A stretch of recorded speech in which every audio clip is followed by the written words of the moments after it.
കേരളത്തിൽ കോവിഡ് കേസുകളിൽ വർധനവ്. കേരളത്തിൽ ഒമിക്രോണിൻ്റെ പുതിയ വകഭേദമായിട്ടുള്ള JN1 ആദ്യമായിട്ട് റിപ്പോർട്ട് ചെയ്തു. കേരളത്തിൽ കോവിഡ് ബാധിച്ച് 2 മരണം. ഇന്ത്യയിലെ 90% കോവിഡ് കേസുകളും നിലവിൽ കേരളത്തിലാണ്.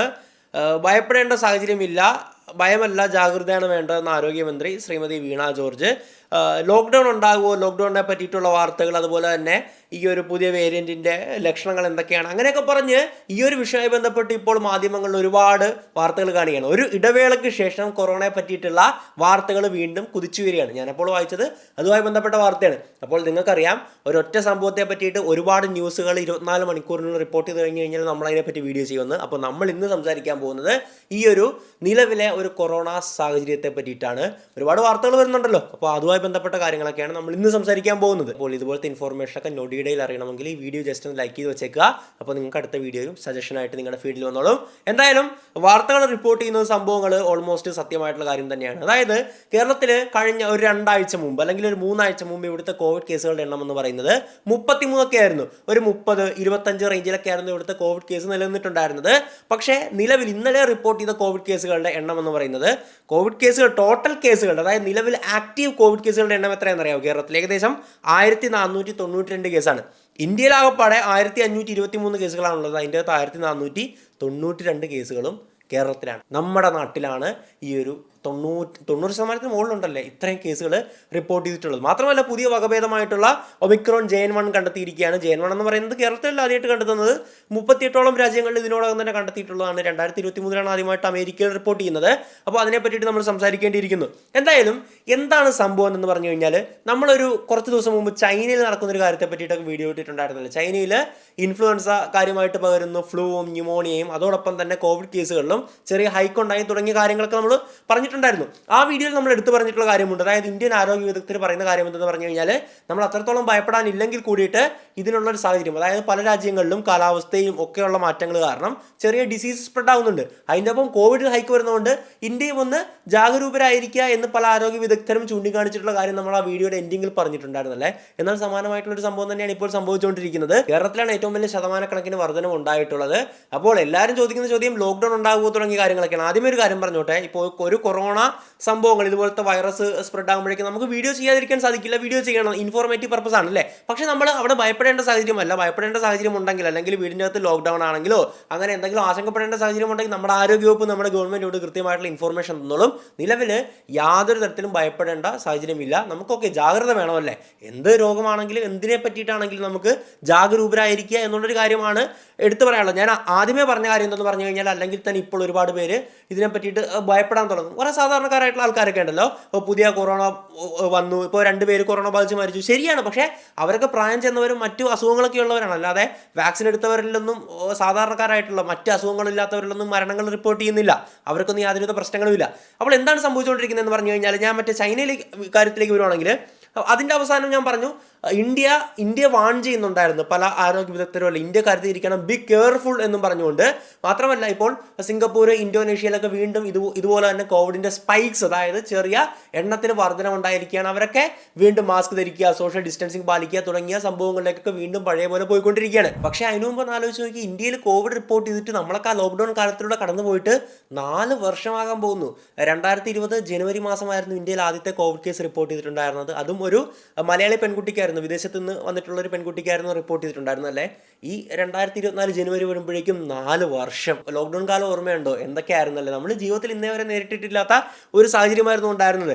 ഭൂരിഭാഗം പേർക്ക് ഇതുമായി ബന്ധപ്പെട്ട് രസകരമായിട്ടുള്ള അനുഭവങ്ങളായിരിക്കും ഉണ്ടായിരിക്കുന്നത്. നമ്മൾ പുറത്തേക്ക് ഇറങ്ങിയപ്പോഴേക്കും പോലീസ് പിടിച്ചു, പെറ്റി അടിച്ചു, പുറത്തേക്ക് ഇറങ്ങാൻ പറ്റുന്നില്ല, നമ്മൾ വീട്ടിൽ ഇരുന്ന് ഓൺലൈൻ വർക്കായി കംപ്ലീറ്റ്, സ്കൂളിൽ പോകണ്ട, കോളേജിൽ പോകണ്ട, അങ്ങനെ കുറേ എൻ്റർടൈൻമെൻറ്റ് കാര്യങ്ങളൊക്കെ ആയിരുന്നു. പക്ഷേ മറിച്ച് മറ്റൊരു നല്ല ശതമാനം ആൾക്കാർക്ക് വളരെ ദുരന്തമായിരുന്നു നേരിടേണ്ടി വന്നിട്ടുണ്ടായിരുന്നത്.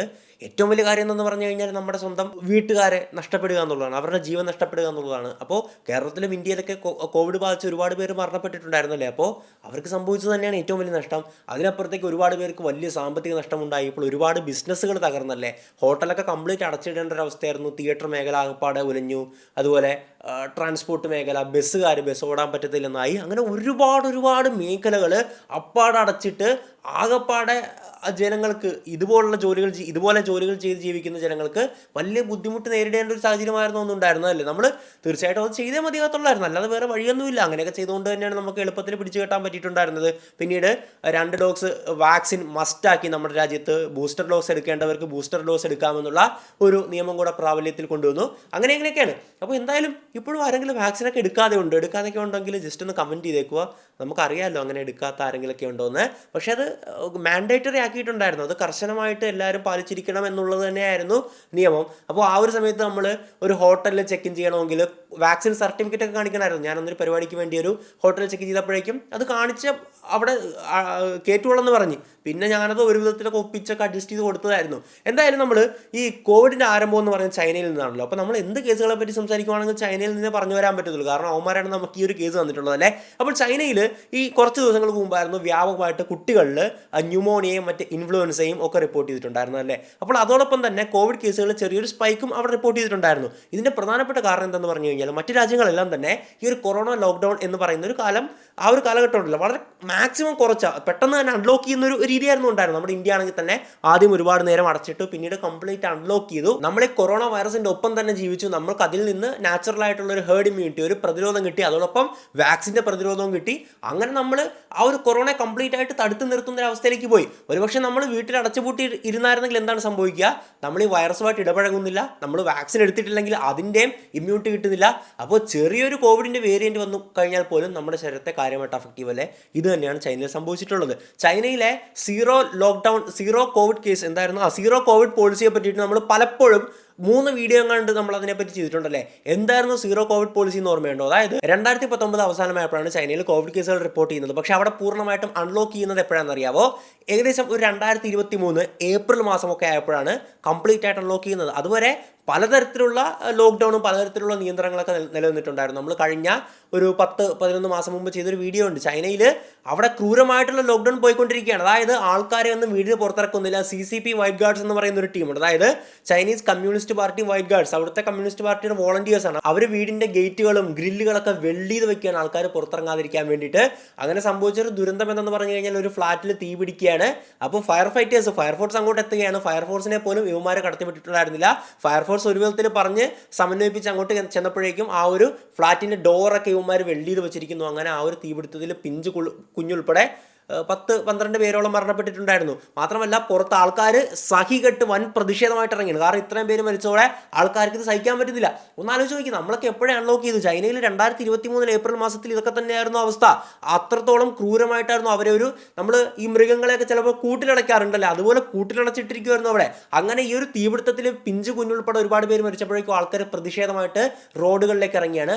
അവരെ തല്ലിച്ചതച്ച് കഴുത്തിൽ ഈ മുട്ടുകാല് കയറ്റിയിരിക്കുന്ന ദൃശ്യമൊക്കെ ഞാൻ അന്ന് ചെയ്ത വീഡിയോ ഉൾപ്പെടെ കാണിച്ചുകൊണ്ടായിരുന്നു സംസാരിച്ചിട്ടുണ്ടായിരുന്നല്ലേ. അപ്പോൾ ഇതാണ് ചൈനയുടെ സീറോ കോവിഡ് പോളിസി എന്തെന്ന് പറഞ്ഞു കഴിഞ്ഞാൽ ഒരു സ്ഥലത്ത് ഒരു കോവിഡ് കേസ് റിപ്പോർട്ട് ചെയ്ത് കഴിഞ്ഞാൽ ആ ഒരു പ്രദേശത്തെ അപ്പാടെ ലോക്ക്ഡൗൺ ആക്കി കളയുക. ഇതായിരുന്നു അവർ ഫോളോ ചെയ്തുകൊണ്ടിരുന്നത്. അതായത് നോർമലായിട്ട് പോവുകയാണ്, പെട്ടെന്നൊരു കേസ് റിപ്പോർട്ട് ചെയ്തു, അവിടെ അപ്പാടെ ലോക്ക്ഡൗണിലേക്ക് കൊണ്ടുപോവുക. പിന്നീട് ആൾക്കാർ ഈ ഒരു ക്രൂരമായിട്ടുള്ള പീഡനമായിരുന്നു അനുഭവിക്കേണ്ടിയിരുന്നത്. ഇതാണ് ചൈനയുടെ സീറോ കോവിഡ് പോളിസി എന്ന് പറയുന്നത്. അപ്പോൾ ആൾക്കാരിൽ എന്താണ് സംഭവിക്കുന്നത്? പല ആൾക്കാരും വാക്സിൻ എടുത്തിട്ടില്ല. ഏറ്റവും പ്രധാനമായിട്ട് അവർക്ക് ഹേർഡ് ഇമ്മ്യൂണിറ്റി, അതായത് ഈ വൈറസുമായിട്ട് ഇൻട്രാക്ട് ചെയ്ത ആ ഒരു ഇമ്മ്യൂണിറ്റി നമുക്ക് കിട്ടുമല്ലോ നാച്ചുറലായിട്ട്, അത് അവർക്ക് കിട്ടുന്നില്ല. അപ്പോൾ വാക്സിൻ എടുത്തവരാണെങ്കിൽ കുഴപ്പമില്ല, അല്ലെങ്കിൽ കൊറോണ വന്നു പോയിട്ടുള്ളവരാണെങ്കിൽ കുഴപ്പമില്ല. പക്ഷേ ഭൂരിഭാഗം പേരും ഈ വീടിനകത്ത് ഇങ്ങനെ അടച്ചുപൂട്ടിയിരുന്ന കാരണം അവർ പെട്ടെന്ന് പുറത്തേക്ക് ഇറങ്ങുമ്പോഴേക്കും അവരെ കോവിഡിൻ്റെ ശക്തി കുറഞ്ഞ വേരിയൻറ്റുകൾ പോലും ആക്രമിക്കുന്ന ഒരു അവസ്ഥയിലാണ് എത്തിച്ചേർന്നിട്ടുണ്ടായിരുന്നത്. ഇതൊക്കെ കൊണ്ട് ചൈനയിൽ സംഭവിക്കുന്ന കോവിഡ് കേസിൻ്റെ ആ ഒരു വർധനവിൽ വലിയ അത്ഭുതപ്പെടാനൊന്നുമില്ല. അപ്പോൾ എല്ലാവരും പ്രതീക്ഷിച്ചത് ചൈനയിൽ കോവിഡ് കൂടി പുതിയ വേരിയൻ്റാണ്, അതിങ്ങോട്ട് പകരും. അങ്ങനെയല്ല, അവിടെ സംഭവിച്ചത് വേറൊരു കാര്യം കൊണ്ടാണ്. ഇന്ത്യയിൽ സംഭവിക്കുന്നത് മറ്റ് സാധാരണഗതിയിലുള്ള ഫാക്ടേഴ്സ് മൂലമാണ്. അപ്പോൾ ഇന്ത്യയിൽ ഇപ്പോൾ റിപ്പോർട്ട് ചെയ്തിട്ടുള്ള JN1 എന്ന് പറയുന്ന വേരിയൻ്റ് ഉണ്ടല്ലോ, ഈ ഒരു വേരിയൻ്റ് എന്ന് പറയുന്നത് നമ്മൾ ഒമിക്രോൺ എന്ന് കേട്ടിട്ടുണ്ടല്ലോ. ഈ ഒമിക്രോൺ BA.2.86 വകഭേദത്തിൽ നിന്നും ഉണ്ടായ പുതിയ രൂപമാണ് ഈ ഒരു JN1 എന്നുള്ളത്. ഒമിക്രോണിൽ നിന്ന് ഈ ഒരു BA.2.86 എന്ന് പറയുന്ന ഒരു വേരിയൻ്റ് ഉണ്ടായി. അതിൽ നിന്നാണ് വീണ്ടും അത് സബ് ഡിവൈഡ് ചെയ്തിട്ട് ഈ ഒരു JN1 എന്ന് പറയുന്ന വേരിയൻറ്റ് നിലവിലുണ്ടായിരിക്കുന്നത്. അപ്പോൾ ഇത് ഇന്ത്യയിലല്ല ആദ്യമായിട്ട് റിപ്പോർട്ട് ചെയ്യുന്നത്, പല രാജ്യങ്ങളും 38ഓളം വരുന്ന കൺട്രീസിൽ റിപ്പോർട്ട് ചെയ്തിട്ടുണ്ട്. ആദ്യമായിട്ട് റിപ്പോർട്ട് ചെയ്തത് 2023 സെപ്റ്റംബറിൽ, 2-3 മാസം മുമ്പാണ് അമേരിക്കയിലാണ് ആദ്യമായിട്ട് റിപ്പോർട്ട് ചെയ്യുന്നത്. പോലെ ഏറ്റവും പ്രധാനമായിട്ടും UK, ഫിലിപ്പീൻസ്, ഇന്തോനേഷ്യ, സിംഗപ്പൂർ തുടങ്ങിയ രാജ്യങ്ങളിലൊക്കെ ഈ ഒരു വകഭേദം കൂടിയതായിട്ട് റിപ്പോർട്ട് ചെയ്തിട്ടുണ്ട്. അപ്പോൾ നമ്മൾ നോക്കുവാണെങ്കിൽ സിംഗപ്പൂരിൽ, ഇന്തോനേഷ്യയിലൊക്കെ കാര്യമായിട്ട് വീണ്ടും റെസ്ട്രിക്ഷൻസ്, നിയന്ത്രണങ്ങൾ ഏർപ്പെടുത്തുകയാണല്ലേ. അപ്പോൾ അങ്ങനെയാണെങ്കിൽ പിന്നെ ഇന്ത്യയിൽ ഏർപ്പെടേണ്ടേ, പ്രത്യേകിച്ച് കേരളത്തിൽ ഏർപ്പെടുത്തേണ്ടേ തുടങ്ങിയ കാര്യങ്ങളൊക്കെ നമ്മൾ ചിന്തിക്കും. സിംഗപ്പൂർ എന്നൊക്കെ പറയുന്നത് ഒരു ചെറിയ കൺട്രിയാണ്. അപ്പോൾ അവരുടെ പോപ്പുലേഷൻ പെർസെൻറ്റേജ് എടുക്കുമ്പോഴേക്കും ആ ഒരു എണ്ണം എന്ന് പറയുന്നത് കൂടുതലായിരിക്കും. പക്ഷേ നമ്മൾ അങ്ങനെയല്ല, നമ്മൾ 130 കോടി ജനങ്ങളുണ്ട്. അപ്പോൾ അവരെ സംബന്ധിച്ച് നമ്മൾ ഇത്രയും കോവിഡ് കേസുകൾ എന്ന് പറയുന്നത് തീരെ ഒരു പൊടി 0.something% ആയിരിക്കും വരുന്നതല്ല. അതുകൊണ്ട് നമ്മൾ ലോക്ക്ഡൗൺ സംഭവങ്ങളിലേക്കൊന്നും പോകുന്നൊന്നുമില്ല. ഇപ്പോൾ സിംഗപ്പൂരിൽ നോക്കുവാണെങ്കിൽ പണ്ടത്തെ പോലെ തന്നെ നമ്മൾ ഇപ്പോൾ എയർപോർട്ടിലൊക്കെ പോകുമ്പോഴേക്കും അവിടെ തെർമൽ സ്ക്രീനിങ് ഒക്കെ ഉണ്ടായിരുന്നല്ലേ. നമ്മൾ കൊച്ചി എയർപോർട്ടിൽ പോയി കഴിഞ്ഞാൽ തന്നെ കാണായിരുന്നു. അപ്പോൾ അതൊക്കെ സിംഗപ്പൂർ എയർപോർട്ടിൽ വീണ്ടും പുനഃസ്ഥാപിച്ചിട്ടുണ്ട്. അതുപോലെ തന്നെയാണ് ഇന്തോനേഷ്യയിലും കാര്യങ്ങൾ, തെർമൽ സ്ക്രീനിങ്. അതുപോലെ തന്നെ നമ്മൾ എയർപോർട്ടിൽ വന്നിറങ്ങുമ്പോഴേക്കും കോവിഡ് ടെസ്റ്റ് ചെയ്തിട്ട് മാത്രമേ പോകാൻ പറ്റത്തുള്ളായിരുന്നു പുറത്തേക്ക്. അതുപോലെ തന്നെ in and out Covid testing, വരുന്നവരും പോകുന്നവരും ഒക്കെ കോവിഡ് ടെസ്റ്റ് ചെയ്യണം. സമാനമായിട്ടുള്ളത് തന്നെയാണ് സിംഗപ്പൂരിൽ സംഭവിച്ചുകൊണ്ടിരിക്കുന്നത്. എല്ലാവരും മാസ്ക് വയ്ക്കുക, കഴിയാവുന്നിടത്തോളം മാസ്ക് വയ്ക്കുക, ബൂസ്റ്റർ ഡോസ് എടുക്കേണ്ടവർ ബൂസ്റ്റർ ഡോസ് എടുക്കുക. അങ്ങനെ പലതരത്തിലുള്ള ജാഗ്രതാ നിർദ്ദേശങ്ങളാണ് ഇപ്പോൾ സിംഗപ്പൂരും ഇന്തോനേഷ്യൻ ഗവൺമെൻറ്റുകൾക്ക് അവിടുത്തെ ജനങ്ങൾക്ക് കൊടുത്തുകൊണ്ടിരിക്കുന്നത്. ഇനി നമ്മൾ കേരളത്തിലേക്ക് വരുവാണെങ്കിൽ, ശരിയാണ്, കേരളത്തിൽ ഒരു ജമ്പ് ഉണ്ടായിട്ടുണ്ട്. ഒരു 2-3 ആഴ്ച മുമ്പ് വെറും 35 കേസ് ഉണ്ടായിരുന്നത് ഇപ്പോൾ 1500 അടുത്തേക്ക് എത്തി എന്നൊക്കെ പറയുമ്പോൾ തന്നെ അത് വളരെ ഒരു പെട്ടെന്നൊരു വർധനമാണ്. പക്ഷേ അത്രത്തോളം ആശങ്കാജനകമല്ല എന്ന് തന്നെയാണ് നമ്മുടെ ആരോഗ്യവകുപ്പ് പറയുന്ന കാര്യമാണ് നമ്മൾ കേൾക്കേണ്ടത്. ഒരു കാര്യം പറയുവാണെങ്കിൽ, ഇത് എന്തുകൊണ്ടാണ് ഇത്രയും കേസ് റിപ്പോർട്ട് ചെയ്തതെന്ന് ഇതിൻ്റെ അവസാനം പറയാം. ഇപ്പോൾ റിപ്പോർട്ട് ചെയ്തിട്ടുള്ള ഈ JN1 വേരിയൻ്റ് ഉണ്ടല്ലോ, അതിൻ്റെ ലക്ഷണങ്ങൾ സാധാരണഗതിയിൽ കോവിഡ് സാധാരണ നമുക്ക് വന്നിട്ടുള്ള ആ ഒരു കൊറോണ പോലെ തന്നെയാണ്. പക്ഷേ അതിൽ നിന്ന് ചെറിയൊരു വ്യത്യാസമായിട്ട് കൂടുതലായിട്ട് കാണാൻ പറ്റുന്നത് ശക്തമായിട്ടുള്ള മൂക്കൊലിപ്പാണ്. മൂക്കിൽ നിന്ന് കാര്യമായിട്ട് വെള്ളം വരിക, മൂക്കടപ്പ്, മൂക്കിൽ ഇറിറ്റേഷൻ. അപ്പോൾ മൂക്കുമായി ബന്ധപ്പെട്ട് കൂടുതൽ കുറച്ച് സംഭവങ്ങളുണ്ട്. ബാക്കിയെല്ലാം ഈ ഒരു കോവിഡിൻ്റെ പോലെ തന്നെയാണ്. പിന്നെ ശ്വാസം മുട്ടൽ, പിന്നെ ശ്വസിക്കാനുള്ള ആ ഒരു പാട്, അങ്ങനെ കുറച്ച് കാര്യങ്ങൾ നമ്മുടെ കോവിഡില്ല, അതൊക്കെ തന്നെയാണ് സംഭവങ്ങൾ. അപ്പോൾ ഈ ലോക്ക്ഡൗണിലേക്ക് പോകുമോ എന്നുള്ളത് ചോദിച്ചു കഴിഞ്ഞാൽ ഒരിക്കലും ഇല്ല. കാരണം നമ്മൾ ഇന്ത്യ ടോട്ടലി പോകത്തില്ല. കാരണം ഇന്ത്യയിൽ 130 കോടി മുകളിൽ ജനങ്ങളുണ്ട്. അപ്പോൾ അതിനെ സംബന്ധിച്ച് ഈ ഒരു 1500 കേസ്, 1700, 2000 കേസ് എന്ന് പറയുന്നത് വളരെ കുറഞ്ഞൊരു ശതമാനമാണല്ലേ. പക്ഷേ കേരളം പോലുള്ള ഒരു സംസ്ഥാനത്തിൽ ഈ ഒരു 35 എന്നും 700 ആകുന്നു, 700 എന്നും 1400, 1500 അടുത്ത് വരെ എത്തുന്നു എന്നുള്ളത് നമ്മൾ ജാഗ്രത പുലർത്തേണ്ട ഒരു കാര്യമാണ്. നമുക്ക് ഭയമോ ആശങ്കയല്ല വേണ്ടത്, അതിനെതിരായിട്ടുള്ള കൃത്യമായിട്ടുള്ള ജാഗ്രതയും ബോധവൽക്കരണവും ഒക്കെയാണ് ആവശ്യമായിട്ടുള്ളത്. എന്തുകൊണ്ടാണ് ഇപ്പോൾ കേരളത്തിൽ പെട്ടെന്ന് കൂടിക്കൊണ്ടിരിക്കുന്നത് എന്ന് പറഞ്ഞു കഴിഞ്ഞാൽ, നമ്മൾ പലപ്പോഴും എല്ലാ വർഷവും കാണുന്നൊരു കാര്യമാണ്. ഈ ഒരു മഞ്ഞും മഴയും ഒക്കെ വരുമ്പോഴേക്കും ചെറുതായിട്ട് കുട്ടികളിലൊക്കെ ഇതുപോലെ ഇൻഫ്ലുവൻസകൾ, നമ്മൾ സ്കൂളുകളൊക്കെ പഠിക്കുമ്പോൾ എങ്ങനെയാണ്, മഴക്കാലമൊക്കെ വരുമ്പോഴേക്കും എല്ലാവർക്കും പനിയായിരിക്കും അല്ലേ. അതുപോലെയൊക്കെ തന്നെ കാലാവസ്ഥയുടെ ഇതൊക്കെ കൊണ്ട് ചെറിയ തോതിൽ പനികളും സ്പ്രെഡ് ആവുന്നുണ്ട്. അതോടൊപ്പം തന്നെ ഈ കോവിഡ് കേസുകളിലും ചെറിയൊരു വർധനവ് കാണുന്നുണ്ട്. പക്ഷേ ഇവിടെ നമ്മൾ ശ്രദ്ധിക്കേണ്ട ഏറ്റവും പ്രധാനപ്പെട്ട ഒരു കാര്യം എന്താണെന്നറിയാമോ? എന്തുകൊണ്ട് കേരളത്തിൽ ഇത്രയും കേസ്, മറ്റ് സംസ്ഥാനങ്ങളിലൊന്നും കേസുകളില്ലേ എന്ന് ചിന്തിക്കുമ്പോഴേക്കും നമ്മൾ കേരളത്തെ പറ്റിയിട്ട് എന്താണ് ഇവിടുത്തെ കേരളത്തിൻ്റെ അവസ്ഥ എന്നായിരിക്കും ചിന്തിക്കുന്നതല്ലേ. അങ്ങനെയല്ല ചിന്തിക്കേണ്ടത്, മറിച്ച് കേരളത്തിൻ്റെ മേന്മയാണ് ഇവിടെ എടുത്ത് കാണിക്കുന്നത്. കാരണം കൊറോണയൊക്കെ കഴിഞ്ഞ് ഇത്രയും വർഷമായിട്ട് നമ്മൾ കൃത്യമായിട്ടുള്ള ടെസ്റ്റിങ്, അതായത് 10,000 26,000 ടെസ്റ്റിങ്, 36,000 ടെസ്റ്റിംഗ് ഒക്കെ ഡെയിലി നടത്തിക്കൊണ്ടിരിക്കുകയാണ്. മറ്റ് സംസ്ഥാനത്തൊക്കെ പോയിട്ട് നിങ്ങൾ കോവിഡ് എന്ന് പറഞ്ഞാൽ അവിടുത്തെ ആൾക്കാർക്ക് ഓർമ്മ പോലും ഉണ്ടാകത്തില്ല. അവിടുത്തെ ആരോഗ്യവകുപ്പിനോട് പറഞ്ഞു കഴിഞ്ഞാൽ ഇതൊക്കെ ടെസ്റ്റിംഗ് നിർത്തിയിട്ട് എത്ര കാലമായെന്നായിരിക്കും ചോദിക്കുന്നത്. പക്ഷേ കേരളം അങ്ങനെയല്ല. ഇവിടുത്തെ ആരോഗ്യ സംവിധാനം തീർച്ചയായിട്ടും മികച്ചത് തന്നെയാണ്. ഇപ്പോഴും നമ്മൾ ഈ ഒരു 26,000 കോവിഡ് ടെസ്റ്റിംഗ് ഒക്കെ ഡെയിലി ചെയ്യുന്നു എന്ന് പറഞ്ഞു കഴിഞ്ഞാൽ അതും വളരെ മികച്ച തന്നെയാണ്. അതുകൊണ്ടാണ് ഇത്രയും കേസുകൾ റിപ്പോർട്ട് ചെയ്യുന്നത്. നിങ്ങളൊരു പക്ഷേ വേറൊരു സംസ്ഥാനത്ത്, ഇപ്പോൾ ഡൽഹി പോലുള്ള സംസ്ഥാനത്ത് പോയിട്ട് അവിടെ ഒരു 10 ലക്ഷം ടെസ്റ്റിംഗ് നടത്തി കഴിഞ്ഞു കഴിഞ്ഞാൽ ഇതിൻ്റെ 10 ഇരട്ടി കേസുകൾ അവിടെ റിപ്പോർട്ട് ചെയ്തേക്കും. പക്ഷേ ആരും ടെസ്റ്റ് ചെയ്യുന്നില്ല. ചെറിയൊരു പനി പോലെ ആൾക്കാർ തള്ളിക്കളയുന്നു. അതുകൊണ്ടാണ് മറ്റ് സംസ്ഥാനങ്ങളിലൊന്നും അധികം കേസുകൾ റിപ്പോർട്ട് ചെയ്യാത്തതെന്ന് ഓർക്കുക. നമ്മുടെ സംസ്ഥാനത്ത് ഏറ്റവും ബെസ്റ്റ് ടെസ്റ്റിംഗ് മെക്കാനിസമാണുള്ള, ഏറ്റവും ബെസ്റ്റ് ട്രീറ്റ്മെൻറ്റ് മെക്കാനിസം ഉണ്ട്, എല്ലാം ഉണ്ട്. പക്ഷേ കേരളത്തിൽ ഈ ഒരു വർധനവിനെ പറ്റി നമ്മൾ സംസാരിക്കണമല്ലോ. ടെസ്റ്റിംഗ് നടപ്പുണ്ട്, പക്ഷേ ഇപ്പോൾ വർധനവ് കുറച്ചുണ്ടായല്ലോ. അതെങ്ങനെയാണെന്ന് പറഞ്ഞു കഴിഞ്ഞാൽ, ഒന്നാമത്തത് നമുക്കറിയാം ഈ ഒരു സീസൺ വരുമ്പോഴേക്കും പലതരത്തിലുള്ള അസുഖങ്ങൾ, ഇതുപോലെ വൈറസുകളും അതും ഇതൊക്കെ സ്പ്രെഡ് ആകാറുണ്ട്. രണ്ടാമത്തെ ഏറ്റവും പ്രധാനപ്പെട്ട കാര്യം എന്ന് പറഞ്ഞു കഴിഞ്ഞാൽ ഇതൊരു ഫെസ്റ്റിവൽ സീസണാണ്.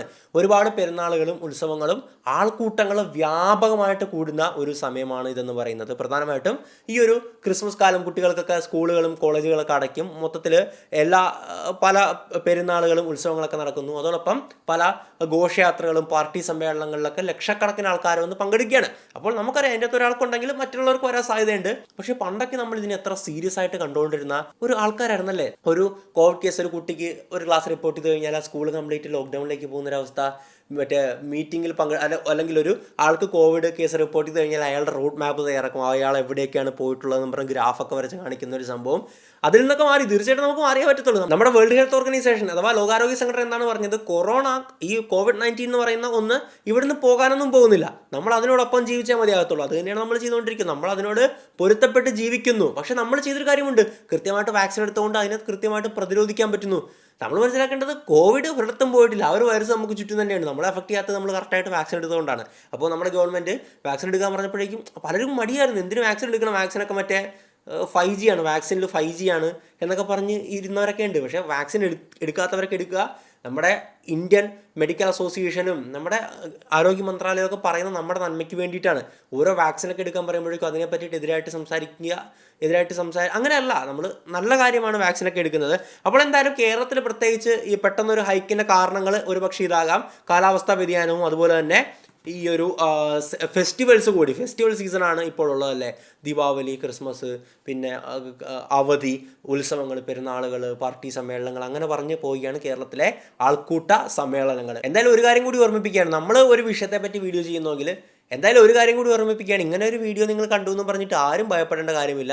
ഞാൻ എപ്പോഴാണ് ഒരു വീഡിയോ ചെയ്യുന്നത്, ഒരൊറ്റ സംഭവത്തിനെ പറ്റിയിട്ട് 24 മണിക്കൂറിൽ ഒരുപാട് ന്യൂസുകൾ റിപ്പോർട്ട് ചെയ്യുമ്പോഴല്ലേ, തീർച്ചയായിട്ടും ഒരുപാട് ന്യൂസുകൾ വരും. അതിൻ്റെ കാരണം എന്തെന്ന് പറഞ്ഞു കഴിഞ്ഞാൽ കേരളത്തിൽ വർധനമുണ്ടായി എന്നുള്ളത് സത്യസന്ധമായിട്ടുള്ള കാര്യമാണ്, അത് കള്ളമൊന്നുമല്ല, അത് ഓക്കെ ഫാക്റ്റാണ് എന്നും പറഞ്ഞിട്ട് നമ്മുടെ ആരോഗ്യ മന്ത്രാലയം, നമ്മുടെ ആരോഗ്യവകുപ്പ് പറയുന്നത് എന്താണ്, നമ്മുടെ ഹെൽത്ത് മിനിസ്റ്റർ ആയിട്ടുള്ള ശ്രീമതി വീണ ജോർജ് പറഞ്ഞത്, ആശങ്കപ്പെടേണ്ട ഒരു സാഹചര്യമില്ല, ഭയമല്ല, നമ്മൾ ജാഗ്രതയാണ് വേണ്ടതെന്നല്ലേ. തീർച്ചയായിട്ടും നമ്മൾ ഇതിനെയൊന്നും ഭയപ്പെടേണ്ട കാര്യമില്ല. നമ്മളൊക്കെ വാക്സിൻ എടുത്തവരാണ്, നമ്മുടെ ഉള്ളിൽ ഇമ്മ്യൂണിറ്റി ഉണ്ടാകും. പക്ഷേ വാക്സിൻ്റെ ഒരു പ്രത്യേകത എന്ന് പറഞ്ഞു കഴിഞ്ഞാൽ ഇത് എത്ര നാൾ ഇമ്മ്യൂണിറ്റി തരും എന്ന് കൃത്യമായിട്ടുള്ളൊരു ഡാറ്റ നമുക്കില്ല. ഓരോ വ്യക്തികളുടെ ഇമ്മ്യൂണിറ്റി ആക്ട് ചെയ്യുന്ന ഓരോ തരത്തിലായിരിക്കാം, അവരുടെ ശരീരഘടന അനുസരിച്ചായിരിക്കാം. അപ്പോൾ എന്തായാലും ഒരു കാര്യം വളരെ വ്യക്തമാണ്, നമ്മൾ ഈ വാക്സിൻ എടുത്ത ശേഷം മരണങ്ങൾ കാര്യമായിട്ട് റിപ്പോർട്ട് ചെയ്തിട്ടില്ല. നമ്മൾ ഈ വൈറസിന് ചുറ്റും തന്നെയാണ് ജീവിക്കുന്നത്. നമുക്ക് വീണ്ടും കോവിഡ് വന്നിട്ടുണ്ടോ? ഇല്ല.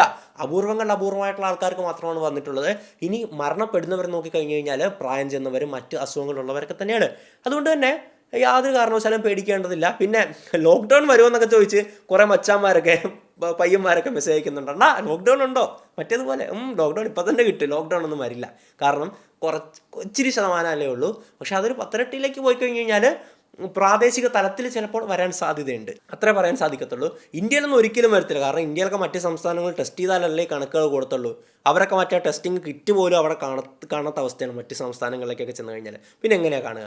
അപ്പോൾ എന്തായാലും ഇത്രയൊക്കെയാണ് ഈ ഒരു വിഷയത്തെപ്പറ്റി പറയാനുള്ളത്. നിങ്ങളുടെ അഭിപ്രായങ്ങൾ ഇതിനെ പറ്റിയിട്ടൊക്കെ രേഖപ്പെടുത്തുക. എന്തായാലും എല്ലാവരും സേഫായിട്ടിരിക്കുക. പിന്നെ കഴിയുന്നവർ മാസ്ക് ധരിക്കുക, നല്ലൊരു കാര്യമല്ലേ. മാസ്ക് ധരിച്ചോ, എന്താ പ്രശ്നം?